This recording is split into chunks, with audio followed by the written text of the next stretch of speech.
Hello, everyone, and welcome to Hunter's Gathering. For this show, we're going to be going into GM's do's and don'ts for kids on bikes. And then, it's actually going to be more of an organic, fun conversation with like not only just GMing, but like do's and don'ts in general. And then we've also opened questions up to the chat room for things to answer with just like RPGing in general. Our guest for today, oh, well, I should introduce myself. I'm Markeia McCarty. Hello. I always do that. I literally should have like a prompt for myself where I'm saying like, hey, I'm the host of your show and here's my name. My guest for today, and you know her from the internet. You probably know her from Twitch. Hopefully, you do know her from the GM campaign that she did with us here at Hunters Entertainment, where we went into Kids on Bikes Autumn Rites, which was a Halloween trick-or-treating RPG where our misfit band of kids had to entertain the spirit of Halloween. And our GM for all of this is Mika Midgett. Hi. Hey, Mika. Welcome back. Thank you. Thank you. Happy to be back. For those that are viewing this on YouTube or like we cut things into like two different types of videos, so you should try subscribing with us, at Hunters Entertainment, where you can see this VOD right away as opposed to a week later. And you have right now another 5 days. I don't know when you're seeing this, but September is for another 5 days where you can get 20% off any 1 month subscription, 25% off any 3 month subscription, and for 6 months, 30% off. So, hey, why not? Why not subscribe? So for this, yeah, let's jump into things. We obviously have a number of different questions from our chat room with like GMing in particular. But before we jump into that, how about just your overall feeling and things that you were going through with like GMing this world for us for Autumn Rights, and tell us a little bit about the world that you did GM for us. Yeah. The world was pretty self-contained, and I wanted to keep it that way because it would be a 2 episode campaign. I didn't want it to get too out of hand, but I had a lot of fun pulling from a lot of my favorite media. I've already mentioned I've pulled from Hocus Pocus, Trick or Treat. I pulled from my own Halloween in my own small town when I was growing up, where there would be kids that were like throwing eggs. There would always be the grumpy neighbor in the neighborhood who got what came for him at the end of the Mr. entire campaign. Gribbles. For Mr. Greebles. Greebles. And it was just incredible being able to build a Halloween world and put my own twist on things. Like I pulled my favorite Halloween character, but I was able to make him a little more malevolent than he's portrayed in the movie he's from. It was just really fun. I don't know how to explain it more than that. I can't explain how thrilled I was being able to sit down and work on this for a few hours every week before we started. And just being able to build it out with you guys. Like you guys actually helped me build it out as a GM by giving me your character information as well. Gosh, I'm just going to keep going over how excited I am. Yeah, no, I love this. For those that aren't familiar with our Kids on Bikes campaigns, Kids on Bikes itself is an original content from Hunters Entertainment, and with that is very narrative driven. It's like you are building a story along with the GM with it, and it's there are so many different aspects to Kids on Bikes. I mean, think of it like Stranger Things or Tales from the Loop. E.T., The Goonies, E.T., Super 8. There's so many Super 8. Obviously. Yeah. Yes, awesome. Yeah, where it's just like it's this kind of like small town type story, but then it just takes this supernatural twist and then it's just like off to the races with it. Yeah. So Yeah. And like with that, and like with this story in general, I mean, you've got time paradoxes, you've got fear rooms, you have powered items that are like tailored towards the characters, and witches, warlocks, and of course bullies, and Yeah.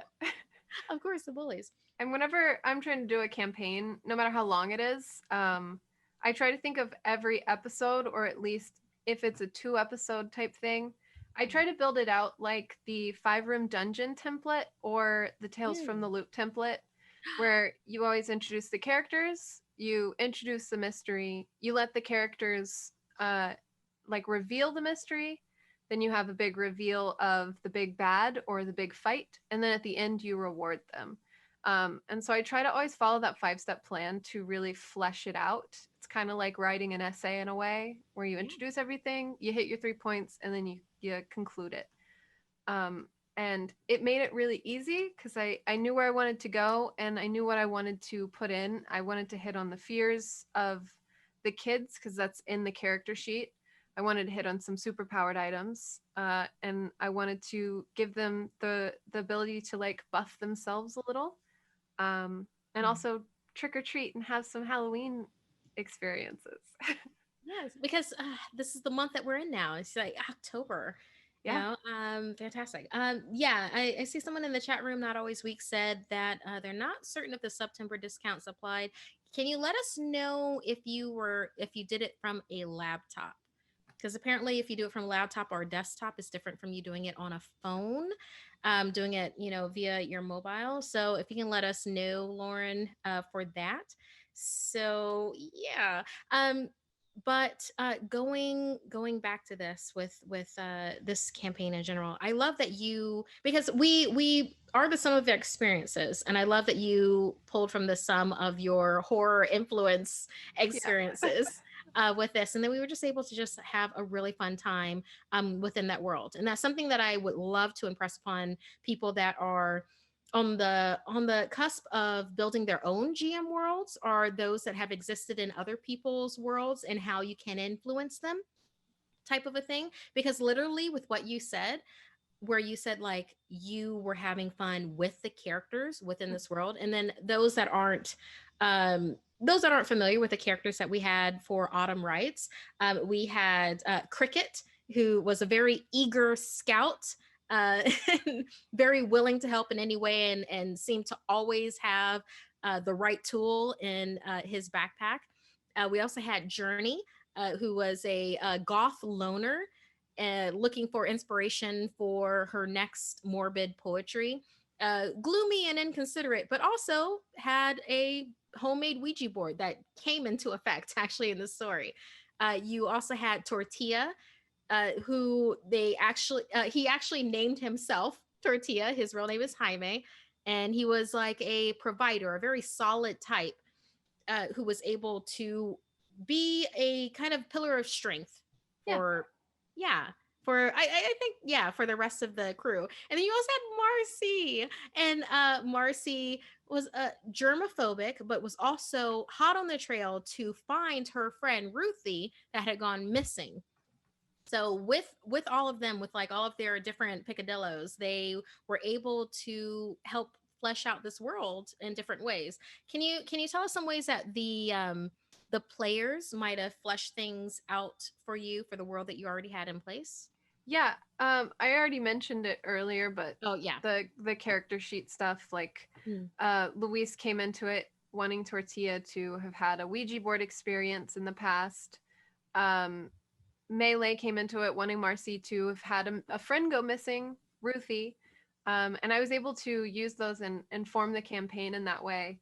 Um, they also like I wasn't planning for Paul and the rest of the crew to uh, meet their end the way they did. But Our Ghostbuster dressed, our Ghostbuster costume our Ghostbuster friends that we met kids that we in the ran into, Paradox were in a paradox maze. Paradox Maze. Yeah, like And, yeah. I wasn't planning for them to meet their end in such a sad way, but you guys had attached to them, especially Tortilla. Tortilla kept asking about Paul and like wondering what happened. Journey was as well. And I thought it would be a great way to pull them into the story and kind of flesh that out a little bit more, especially the time paradox thing, by having them leave a note for you guys behind. And so I came up with that after you guys kept asking about Paul and like, wait, but Paul, I wonder if Paul's still here. And then you guys contacted him on the Ouija board, which also wasn't planned. But I knew that I wanted you guys to continue pulling on this thread because it would reveal more. Yeah, and I love that you brought that up with like other things that weren't planned. Because actually, Hayatori had asked, did things happen in the story that happened that you didn't want to happen or didn't plan for? So it's like, yeah. I wouldn't say that there's anything I didn't want to happen. Hmm. Um, the trick or treat kids, that section was supposed to take much longer. But you guys definitely like fully like Tortilla as well. Luis was rolling so well on making sure he had enough candy. And Marcy was, or Melee was rolling so well to make sure Marcy could like really concentrate on levitating the bowl away from everyone. And you guys got through that encounter pretty quickly. I had actually like really fleshed it out. And that's just one of the things in GMing. Like you can flesh out the encounter as much as you want, but sometimes your players will be smarter than you and will tackle the encounter in ways that you don't realize are way faster. And so you just have to improvise after that. And yeah, I wouldn't say there's anything that I didn't want to happen. It just, some parts were faster than others. And that's just something that you have to remember to plan for going into your next sessions. Yeah. I remember that section. That was when we had the zombie kids coming Yes. for us, and I remember thinking in my head, they either want brains or they want candy, Yeah. and I'm not going to give them my brains. Therefore, Therefore, we must get them candy. Yeah. exactly. So, and that actually brings me to it's another question with Hey Tori. Because within this campaign that we had with Autumn Rights, there were a number of different characters that you made, including the bullies. It was a I only remember the name Trevor. The other ones were Stan, Jorge, Georgie, Dan and Georgie. Yeah. Stan, Georgie, and Trevor. You have them, you have Madam Puck, who is the lead mission giver within this particular campaign. You have Mr. Greebles Oh, and the Mr. such. Greebles. Greebles, yes. So with the question with Hey Tori is like, do you ever have a hard time creating characters? Not really. I've spent so much of my like I guess my teen years growing up, I would write and do creative writing a lot. So writing characters comes really easy to me, and finding like purposes for them and personalities and ways to make sure they're different from other people in the campaign is super easy to me. Especially pulling those very distinct personalities like Mr. Greeble and Georgie and Trevor the Tank, and making sure that they're all well rounded while also having a purpose. It's not hard for me to create characters at all. I also really love doing accents very badly, so it kind of goes hand in hand for me. But I do know that starting out as a GM, I had to create lists of just names, personalities, backstories, like very simple stuff, especially if you're doing a D&D world where the possibilities are absolutely endless on where they can go because they're not limited to just a small town on bikes. But yeah, a lot of planning went into it until I got into the groove of just having these distinct personalities that you can pull and change to the story that you need to. Yeah. Yeah, I mean with some of the questions that we have like coming up with things like with Pumpkin Pie Cat, they're like, do you ever have a hard time creating stories for the game? And then something that I wanted to highlight with this to talk about is with Resback 390's question, how to get used to RPGing when typically shy and not necessarily creative in an RP way. Um, so just talking about like creative mindset, both of those seeing both of those like went into one for Mhm. me. And because I don't really think that people realize how much that we create, like just worlds in general, like Oh, in our own lives, like even when you're reading something or when you're watching something, things that aren't shown on screen, but then you have like a definite feeling like, oh, this character totally went to this place right. afterwards, or this person when they go to Starbucks, it's like, for instance, Journey, my goth teen who's like self-published morbid poetry writer. If she went to a Starbucks, we'll take the guesswork out of it and say if she went to a Starbucks, it's not going to be very, very flowery type of a drink that she's going to have. Yeah. She's going to be the type of person that has an interaction with with the person behind the register. It's not going to be the most comfortable of interactions. It's not going to be, all the way out there or anything like that, but Right. it will be memorable for that person. Right. And yeah, she's leaving with something that they're like, wait, you want the coffee to be what color? Yeah, yeah. Those are Yeah. very memorable moments. And yeah, I agree with you on, you don't realize how much you world build and you imagine things in in like your everyday life until you sit down and realize like a bunch of TV shows and movies will have implied things that they just expect you to think about on your own and realize on your own. And even that right there is you world building in that space. So everyone does it. It's just about getting comfortable enough to do it more and to do it intentionally. Yeah. And then in the case of being shy with doing it, it's like I would, very much think, uh start off with friends, Mhm. if at all possible, or people that you're comfortable with. I personally think that sometimes it's best to start with friends of friends, because like they've kind of been vetted, and then if something happens it doesn't really matter because Yeah. they're friends of friends. So it's like, Yeah. I might not have to see this person again until sometime in the future, some And Zoom meeting in the future. it's always really nerve-wracking to put on a new voice in front of friends that you've never done before, or to embody a character that you might not necessarily agree with or that you've never done in front of your friends. But it's all about just taking that leap or just even putting a toe in and just wading into the waters yourself. Um, I would also recommend for new players to always talk to the GM before your first session, just to get comfortable with them and to, if you're feeling shy, to let them know that, because it can be really helpful for a GM if they know they have a shy player.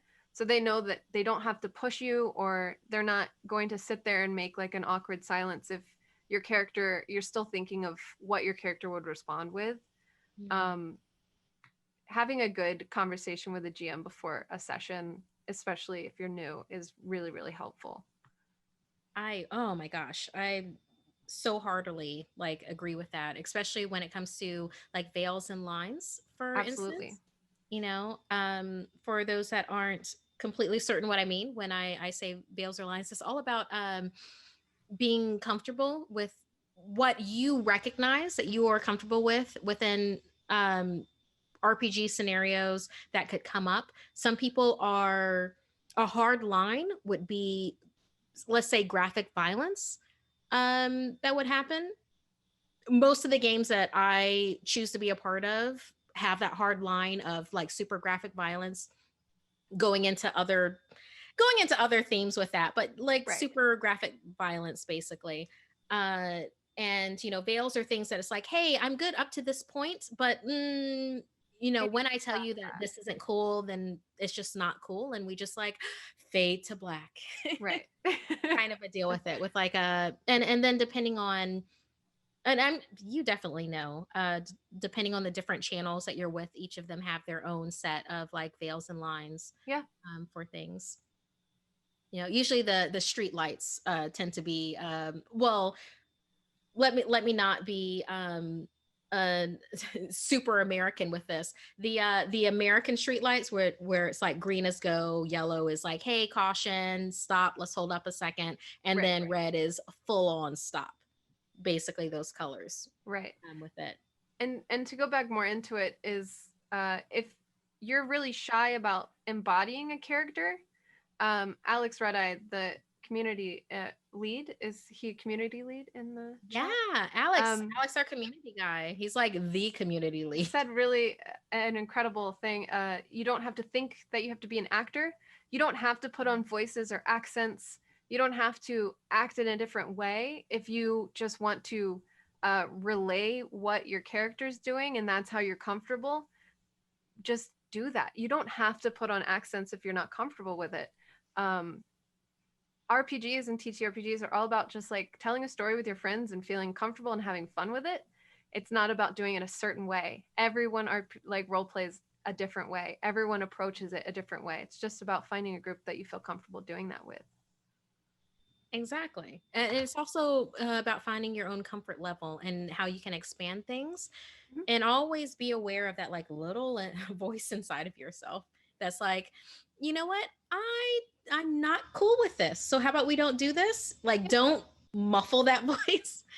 Hear what it has to say, type of deal. And I love that Nightbot and Alex, for instance, brought up the X card, for Yes. instance, with things where it's just like, yeah, this far, no further, Right. kind of a deal is what it goes. It's like super universal. That's what it means. Like let's just hang on a bit. Let's just pivot. That's basically that. So with that, with what we're talking about, like all this conversation, can you tell me some ways with Autumn Rights that you were like, hey, I personally, as a GM and also as a player that does this, knows the stuff that I want to include in this. And even with that content, like for instance, you said earlier your influences being Stephen King, Mhm. also being with Trick or Treat, and a bevy of other influences where it's like, I know how far is this far and no further. If you can convey like some of that like inner monologue you had with yourself for other people that are looking to play or GM like October themed games, like these horror themed games that we're going to go into this month. And they're Yeah. going to do that in different styles. So like maybe some do's or don'ts for them for Yeah, absolutely. I mean, for some people, horror movies and horror themed things are gory and violent, but they don't have to be. And I think some of the best ways to get scared is not like a jump scare or an intense show of violence or something that is extremely harmful. It's about building the suspense and making sure that that suspense can pay off in the end. I think that is the best example of a horror themed game is building the suspense, making sure your players are comfortable, not ever hitting a line that you know is a pretty common line for people to have. Don't rely on shock. Don't rely on like again violence. Like it's so good to build it with suspense and tension and then have it pay off with something that's very subtle but that can snap and like make people really uncomfortable just from the moment alone. Those are like what I look for in movies and what I look for in TTRPGs, and that's how I like to build my games. I don't like it to just be like a really big moment that doesn't pay off or that's not built up to. I like that a lot. So let's say that someone does inadvertently hit that line. Hmm. What are some ways in your experience for a person to be able to draw that back, either as a GM or as a player? Kind of like a do after they've already done a don't Right. type of a deal. Like if a GM hits a line or if a player hits a line. If you're okay with doing both, that's awesome. But if a GM hits a line is what I'm more aiming towards, Right. and like you as a player, what can happen with that? I've played in a couple of as a player myself, and I really enjoyed when the GM did this, but I know it's not everyone's tea because Mhm. some people don't like redactions. Um, But I enjoy when a GM notices that they've crossed a line or they've made a mistake, and they'll immediately say, actually, let's roll the clock back. I want to go back to this. I don't think that that should be in our storyline. I haven't ever messed up bad enough that I've wanted to use a redaction, but I know that I'll probably have to in the future. I know I'm probably going to get a little too excited, not in like a violent way, but Mm. in doing something that doesn't make sense in my story. And I personally don't mind the redactions, but I know other people do. Um, otherwise, yeah, I feel like it has to all be person to person. For me, redactions are totally fine. Or using an X card myself and immediately pivoting away from that situation and trying to push the group into a new subject entirely. Um, Talking with them after and making sure that everything's okay and that it didn't affect them too much. Yeah, yeah. I like that because it also kind of ties into this question from Resback 390. What is your approach as a GM or a player if a character or NPC does or says something you aren't sure how to react to? Like obviously going from X territory to literally thrown for a loop Right. type of a deal. And going from it's like, oh, they did that, but it also kind of Yeah. envelops the inclination of like, oh, they really said that, they really did that. But it also can be like, wow, they're doing an up with this Right. moment, like the Pixar movie. they're gonna try to they're gonna try to go over this house with like helium balloons. Not saying that happened in our campaign, but Right. Right. that's open to the RPG world. um, there are like two different ways to think about it. If it's something that deals with heavy topics, I would obviously want to step out as the GM and make sure that I understand their character the way that they understand their character. If their character's doing something that is very uh, not PC or it really bothers the other characters, I always try to build my groups as neutral or good characters. Because whenever you throw an evil character in, even if they're chaotic evil or lawful evil, it's really hard to have them meet with the other characters and have us like common ground to stand on. And so I've encountered it a few times where someone will get overly zealous in a D&D game or overly zealous in a story building section of another system, and they'll do something that they think would be really funny, and it actually comes off as like pretty bad for their character to do, like harming an innocent person, and they think it would be funny as a joke. And I always pull back and ask them if they think their character is a good guy or a bad guy, and like try to reevaluate where they think their character's headspace is at in that game. But if it's something that's just super funny, I've had D&D campaigns where my friend Richard will just call a dragon over because his character is really dumb and wanted to play his trumpet. And I'm like, okay, this dragon is very over leveled. Are you sure you want to do that? And everyone in the party will be like, sure, let's fight a dragon today.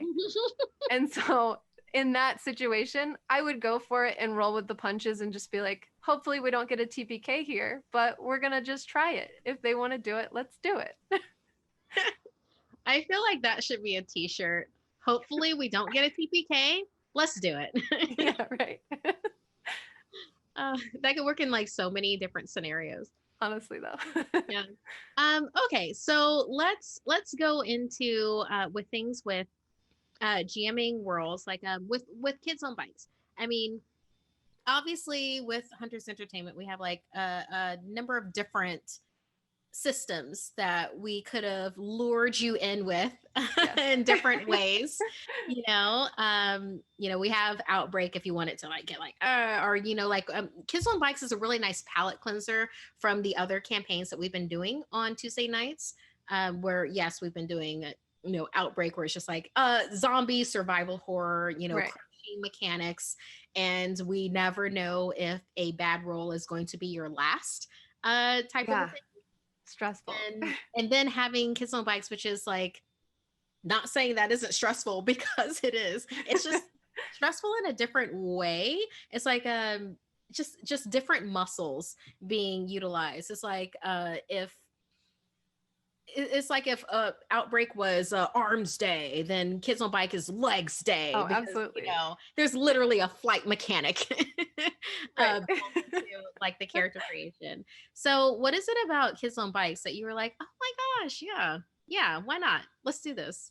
I'm a big fan of 80s movies, and Kids on Bikes to me feels very set in those types of situations. We've compared it to Stranger Things and Stand By Me and E.T. and all of those movies. And it's there are stakes, there are obstacles to overcome, there are really cool mysteries, and those can be very stressful in their own right. But at the end of the day, it's very fun overall. You love the experience, you feel the growth, and you feel like you walk away with something like really heartfelt and warm and wholesome. No, even if you did fight like a ghost and a witch and the spirit of Halloween and zombie kids, you walk away feeling like friendship. And I think that's one of my favorite things.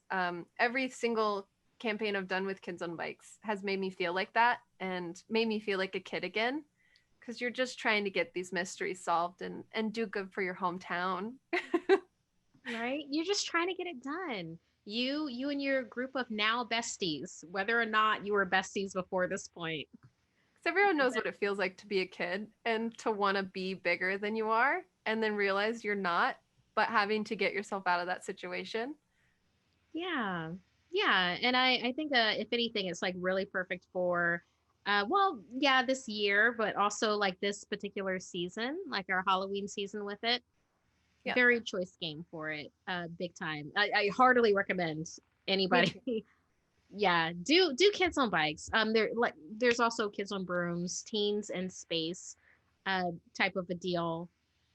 But whether you want to be a magical kid or an astronaut kid, Right. or literally just a kid on a bike in a small town, I mean, it just works so well. I what I like about it and what I really enjoyed about being part of this campaign with you was being able to go to that vulnerable place where it's just like you can explore the different side of the nerd in you that you aren't necessarily able to do. Let's say if you're a barbarian in Right. like a D&D campaign, it's like you have rage. I'm not knocking down barbarians. I've had some really fun times Yeah. as a barbarian. I'm just using that in a juxtaposition of being basically a goth beat poet that I was, a Yeah. teen goth beat poet that I was in this particular one. Although, if any of you are goth beat poet barbarians, Sudden I urge to make that character now. I know. um I send me a link to your campaign. I I will totally watch that now that I'm thinking that. Okay, so let's look at oh, and also with a chat room, please feel free to like hit us up with some more questions with anything. I like this one. Hey Tori brings up, because we are talking about Hunter's Entertainment stuff, but also there are a variety of different systems out in the world. So So many. with yeah, right. Hayatori asks, what's your favorite system to play for both? I'm gonna tweak that a little bit and say, what are some of your favorite Yeah. systems to play? Because for me, it depends on my mood and like the season and the year. Like right now, I'm really, really leaning towards like one sheet horrors, just because I want to be able to just get that out with my friends. Like 10 Candles has been a recurring thing, definitely. I am so into Outbreak right now. And I'm about to get into a Star Wars RPG that I will be doing bi-weekly with friends. And it's going to be, oh, what is it? What are we doing? I think we're doing Age of the Republic. I have to look at it. It's Ooh, all the way over nice. there, and I've got to like stretch out and and Yeah. remove the glass. But with that, I'm just gonna go. I'm gonna go heavy into like scumbag with it, because I want to have a redemption arc with it. I want to start from a dark place Yeah. to see if I stay on the dark side or if I'm going to be able to go somewhere else with it. So, but yeah, for you, what are you feeling right now in this time in your life? What are some of the favorite systems that have just kind of like Man. jumped out at you? Um, it, like you said, it really depends on mood and also what I'm going for. If I like what I want to get out of the story and the campaign. For me, right now, probably masks or Powered by the Apocalypse, just because you can do so much with Powered by the Apocalypse. You can piecemeal it and make whatever you want out of it, and I think that's really cool. Dread, just I love the one and done, like you got to get out or you're gonna die, kind of like one shot RPGs. And I would say the other one, probably one of my top favorites outside of Kids on Bikes, is Monster of the Week. And that's a favorite for just doing a one shot or a campaign where everything is self contained in every episode. We're just fighting a monster of the week, and it's just bam, Mothman, Bigfoot. You just keep going. It's really cool to play with that system. I I like like that. that. You could literally like go through classic creepypastas with that. You're like, Yeah. this I week is the rake, and now I it's just actually am like killer. building a creepy pasta for it's the SCP Foundation. I'm building a campaign where you have to fight SCP creepy pastas through Monster of the Week. I think it's gonna be Oh really my cool. gosh, I love that. Please have Siren Head in there. Oh yeah, absolutely. Oh, Oh absolutely. man. Oh, there's so many. Oh, this is one of those things that I like. I do a horror podcast. Yeah. So this is like one of the things that I just love for that everybody connects on because it's not just like jump scares. It really isn't just that. It's that underlying unease that Yeah. you can have where it's just like this seems like it's right, but is it type of a Right. deal? Yeah. And I love that we have that as a culture, like with It's creepypastas. it's so cool. Creepy pastas, they got a lot of bad rap back in the day, but they are so cool. They really set the tone sometimes. Yeah. One of the ones that I ran into, and it's like 5 years old, but and creepypasta. It's an old Reddit thread. Search true stories of search and rescue. Oh my gosh, I have all the staircases that randomly pop up. I've read all of those. Oh my They're so god! cool.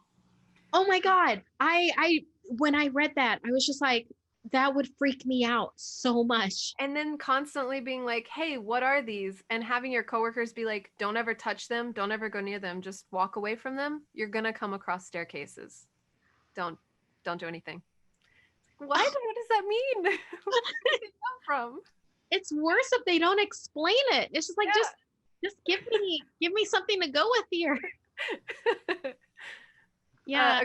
A creepypasta I almost put in Autumn Rights was going to be during the Zombie Kids. It's an SCP. It was going to be the bowl of candy that has a sign on it that says, take only two pieces. And if you take more than two pieces, your hands get molecularly cut off at the wrists. But I was like, maybe that's a little too much because I feel like one of you would just be like, I'm grabbing a handful, and then you wouldn't have hands for the rest of the campaign. So I Oh was my like, maybe we should nix that. Maybe that's going too far. That's like a DLC that you would buy to Yeah. put into the campaign that we have. Yeah. Oh my gosh, I wonder which character would have just like, oh, is it weird that I kind of think that Tortilla might have if there were like If there were musketeers on there. three different musketeer bars on Yeah, top? that's true. Yeah. Oh, I was torn between cricket and tortilla for that. yeah, yeah, to like just kind of like grab out of the candy bowl. Oh, so horrible because they're kids. Kids I do know. that. It's like even that whole like rule where it's a thing where it's like, hey, if there are bowls out there, you don't take more than 1 to 2 pieces. You're But supposed to take kids, one, yeah. but But kids are always like, huh, no one's looking. Maybe I'll take like a little bit more. yeah, where it's just like the porch light is off and they have these candy bowls out. So what is one to do? Right. And I like in our chat room that they're starting to bring up random staircases. No.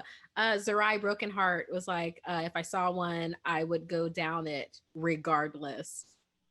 You'd have to climb Um, up it first. well, maybe it's like one of those Oh, ones that goes into like a like a you, cellar. yeah, like a basement or a cellar. Maybe there's a door there.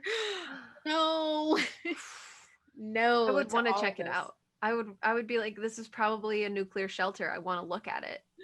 And then I Oh God, what would I do? Like in real life, if I saw that? No, not no, my property, gotta leave. no. It's because you know what? In that case, it would probably have me time travel, and Oh, now is better than other times in the past. yeah, yeah. So I would no, I would not. It's like with Umbrella Academy where they just like traveled back in time. Oh, yeah. That was rough. Oof. That was a rough time period for them to travel back to. Yeah, I mean that was a lot. I mean it wasn't as rough as what it ended up being like in that first episode, like they were, their starting off point. It wasn't as rough as that where literal Right. tanks Yeah. are, yeah. And bombs were being dropped. Yeah. Oh my gosh. Okay, so here's a great question from Hayatori. Who are some of your favorite characters you've created and why? Oh, man. That's wonderful. That's such a great question. That is a wonderful question. Yeah. Um, There's one I can't talk about because we haven't officially played as them yet. mm, Um, Man, do you have any, Markeia? While I I think of some. I do, most definitely. Yeah, I've done a series of longer campaigns with different channels. With Hyper RPG, I did a 10 candles. We did that for like 10 months. It was like a Oh, volume nice. yeah, it was like a volume a month basically, like 3 4 episodes Was that per. the prelude to Kolak? Yeah, yeah, Incredible. absolutely. Yeah. Yeah, very, very cool. With Kate Elliott, Kelly Nugent, also Mike was yeah. Um Brandon Winfrey? I'm He played sorry. Mike, right? I'm sorry. Was Brandon Winfrey in that? He played Mike in Kolak. I don't know if that's the same Mike that you're talking about. No, no, no, no. I'm sorry. Oh. Mike, as in like his real name's Mike. He always Oh, brought got it. pizza, and I'm forgetting his last name right now. And I played a campaign with him for 10 months, and I feel very bad about that. But then also that was pre Kolak, and it has been 2020. So I'm glad I remembered his first name. That's true. But yeah, but for favorite characters, before before all of this, I was doing Tempting Fate with a Saving Throw show, and we did a number of campaigns like over on Sundays. And one of the characters that I made, which is I'm not gonna say my favorite character, but oh my gosh, I absolutely love her. Her name is Oh, Mike Ginn was the person, and that pause is JB, our tech wizard, reminding me of my own like coworker's name from the campaign that I did with Hyper RPG, and he's absolutely awesome. I think he's doing like a lot of really great things right now too. But with the character that is one of my favorites, her name is Teapot, and she oh. is a space corgi, Oh my goodness. like That's literally a incredible. rainbow colored space corgi. And her, and yes, she's a dog, and she plays that. She's played that in a number of different campaigns, everything from our John Wick RPG that we did for charity that was like unlocked from this other charity that we did. And before, when we were basically dogs saving the universe. And did I play her with the Spider-Man RPG? In any case, with Teapot, she was basically a everything that you want in a corgi. with like just this very vulnerable center, and she was a very good herder. So she would literally be like, get in the basket when it's like her Aw. hurting you, and that's how Yeah. she would hurt you. Like if you see like Corgis doing like that.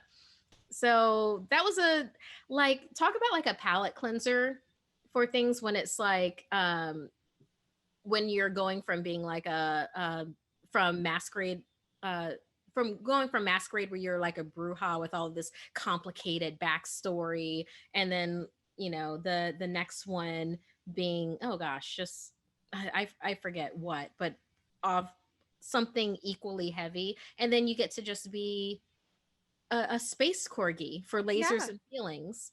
So it's like that's what RPGs can bring you. Man. Speaking of Kolak, I mean, one of my favorite characters I've ever played is Mbeth Peg, who is a regular on season 2 of Kolak. But I have to say, one of my favorite versions of her is when we played Teens in Space inside of our Kids on Bikes campaign, and then we played D&D inside of Teens in Space. So it was me playing my character Mbeth Peg, playing her character in Teens in Space, Gwyneth Jett, playing her D&D character who was like this cleric warlock. So you had like 3 levels of character you had to keep up with. But it was so funny to try to like pull this off and do it in a realistic way of kids in the 90s playing an RPG, playing an RPG. It was one of my favorite moments on Kolak so far. I've also played Icarus, which is, I believe, another Hunter's Entertainment game. I played it with Spencer, the creator.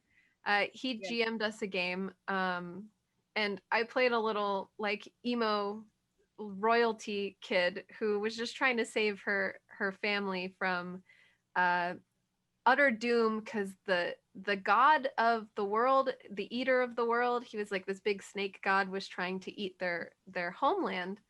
And it was just a very, very fun campaign. And Spencer is an incredible GM. I want to be just like him in the future. I want to grow up and be a GM just like Spencer. He is so good at world building, at making sure characters are like, or people are bringing what they want to the table and also getting exactly what they want back. And just his whole approach to GMing has made every game I've played with him just one of the best games I've ever played. Uh, I love that. Yeah, no, I got to do Alice is Missing with him. I did And too. yeah, for him GMing, or I'm sorry, facilitating Yeah. with that, with like being Charlie in it. And yes, such like a cathartic experience. You do not feel the time Yeah. when Spencer is GMing with you. It's just the heart that everyone put into our Alice is Missing campaign. When we were doing our the end of the game where you have to listen to all the voicemails, it felt we were all feeling so much during that because he had explained it so well that we all knew what to say during our voicemails. And it was so emotional when we came back to that part. It was like one of my favorite Alice is Missing is probably one of my favorite games to play.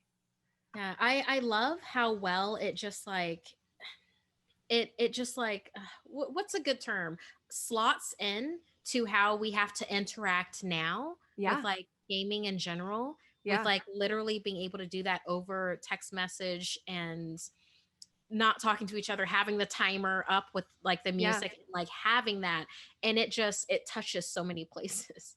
Like, not to say that this is it was good that like lockdown in 2020 happened, but he got very lucky with timing on the release of Alice is Missing because it fits in so perfectly right now with everything. Yeah, maybe a little too lucky. Spencer Huh. Stark. I'm gonna what have to what talk to what him. what deal did you make? Yeah. So yeah, I mean, here's a also really good question that was brought up from Zerai Broken Heart. They wanted to know, how could one get into an RPG outside of a friend group, which is like I think would fall really nicely into do's and don'ts, like Right. in general. Um, there are a lot of good resources online, but obviously you have to kind of protect yourself if you're reaching out to strangers. I know Mm, that Roll20, they have forums that you can find groups that are looking for players. Um, you can also I know it's kind of going around the question and circling right back to uh, you can ask your friends if they want to try it with you. Hmm. Um, but if your friends aren't interested, there are so many resources online. You can go on the subreddit for D&D. There's, I'm sure, find a group subreddits as well. You can ask your friends if they have friends that play D&D or play any kind of TTRPG, and if they'd want to like introduce you. So you at least have that kind of connection where you'd be able to trust them. They're not super stranger to you.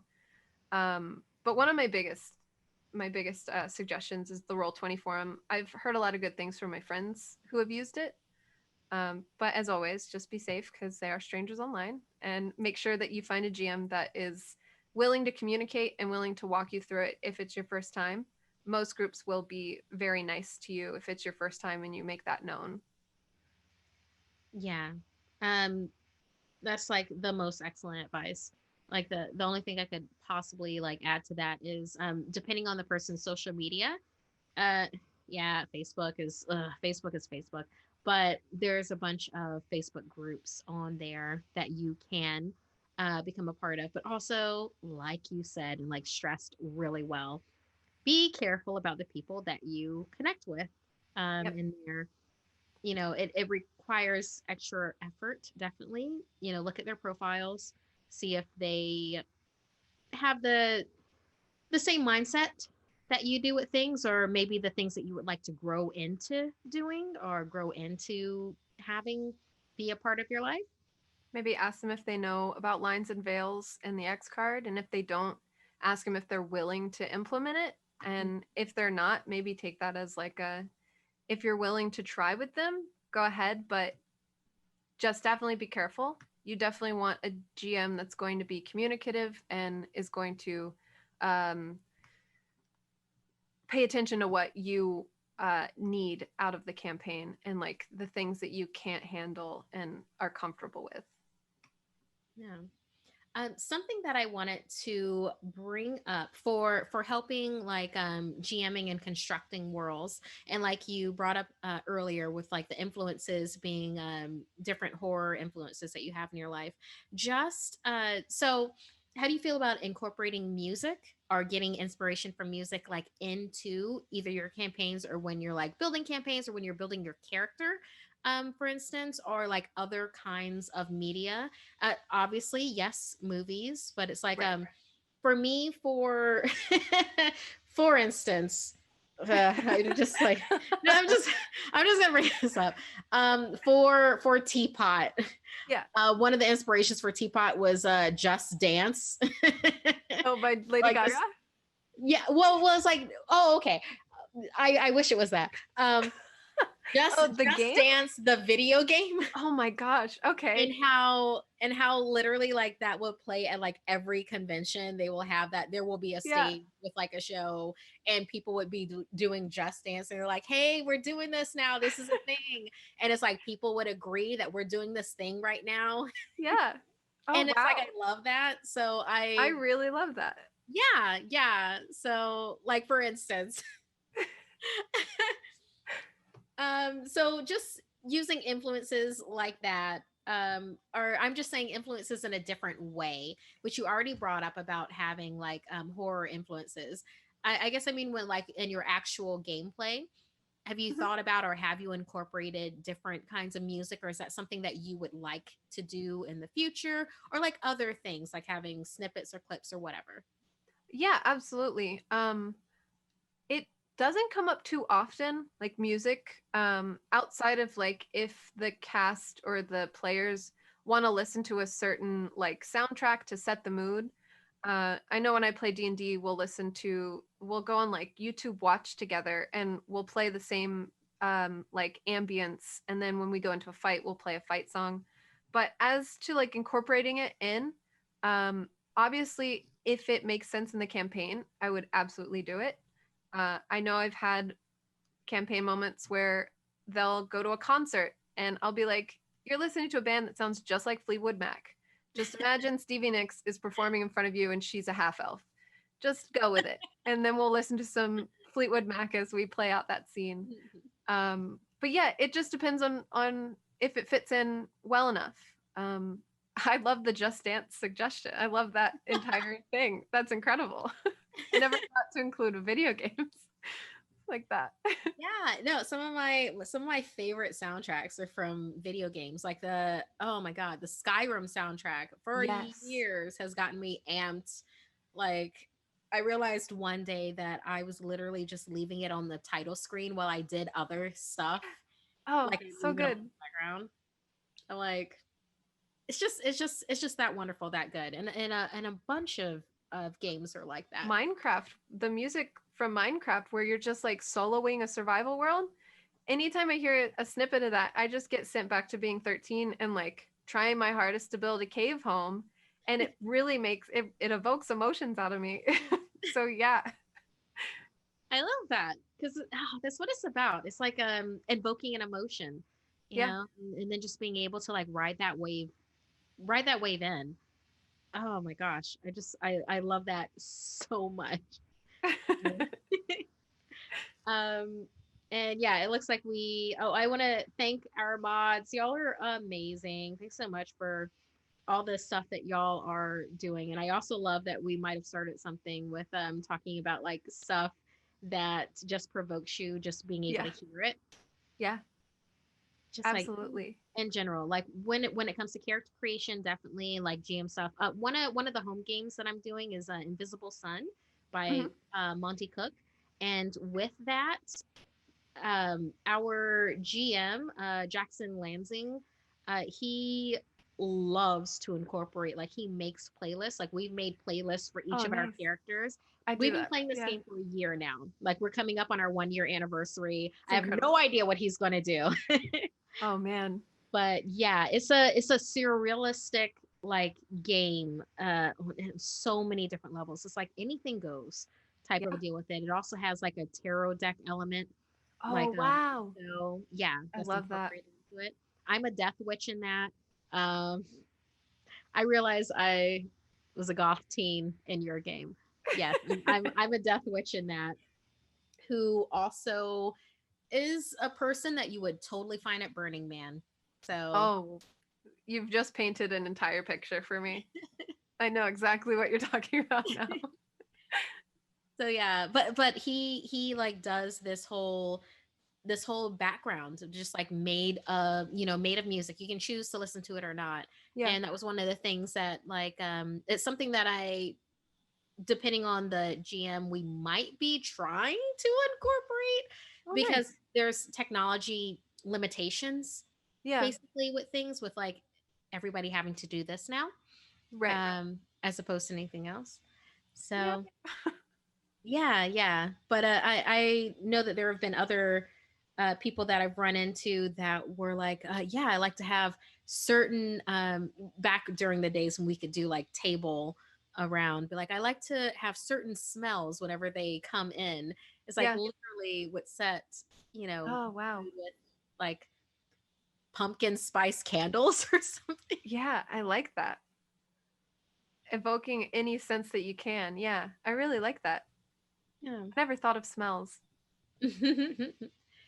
So, but yeah, like I mean, in general, I mean, we love the worlds that we're a part of, and I know that you've given a whole lot of joy with like the worlds that you've like both created and then also have been a part of with other people in like our let's just say our RPG community, because Yeah. it's our RPG community. And like with that, it's good to have like an insight look of just the many different parts and many different like influences and stuff that can happen with that, both on the GM side and like the player side. So I really really appreciate that we were able to do this today. Me too. With it. Is there anything else that maybe we didn't get around to or didn't cover? I mean, I keep on sticking to in the first half of the show when we were talking about greatest fears, Yeah.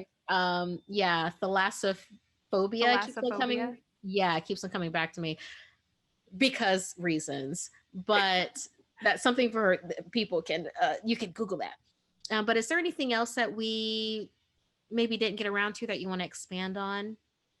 Um, I was thinking back to the questions about people not knowing how to get into RPG. Mm. And one of my most like, I say this all the time when people ask me how to create characters. There's a reason that Disney characters are as popular as they are, and it's because of how they're built. And if you don't know how to create a character to start off with, try to base it on a Disney character. When I first started, I would base all of my characters on Simba. They would all be orphans that were cast out of their kingdom. They don't know where they came from and they think that they did wrong and they're just trying to get back. And that was their big motivation. And the other great thing is like, you don't always want to be this like sad character all the time, unless you do. But Disney characters, they have all these like bad things happen to them, but they're still really positive about it and they have a motivation to go forward. And so if you don't know how to like build characters, Disney characters are really great to base off of just for your first few sessions. And then you can get into the groove of like building your own characters off of that. But I know a lot of people that have built Disney characters after me telling them to, and they're like, "That was so easy. That made it so much more fun." And so I thought I'd drop that little wisdom nugget in here as well. I absolutely adore that. And oh my gosh, I want to do that now. I kind of want to do a Bambi meets Ursula character. Oh my goodness, yes. I love that. It's like sweet and innocent, but also you just want to get ahead by taking other people's talent. Yeah.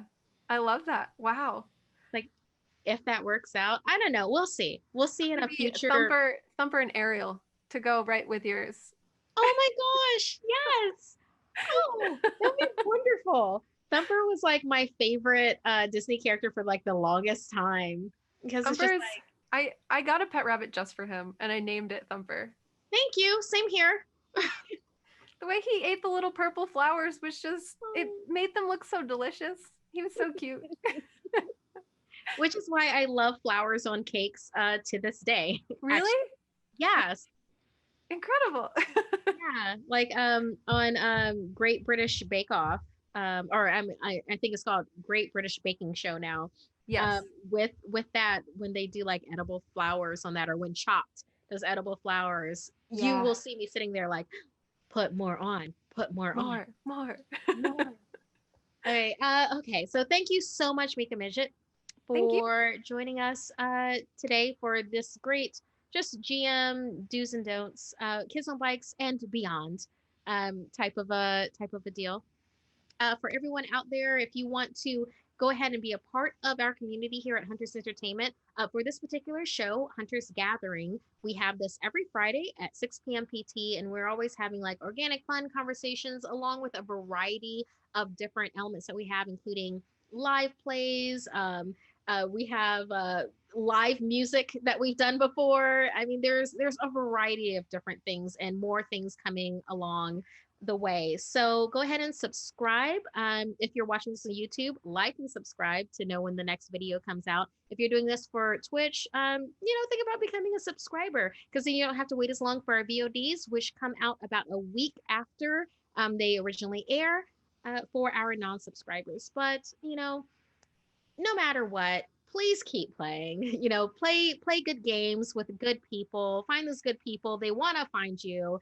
And when you have a Friday free, stop here and we'll just talk some more RPG stuff.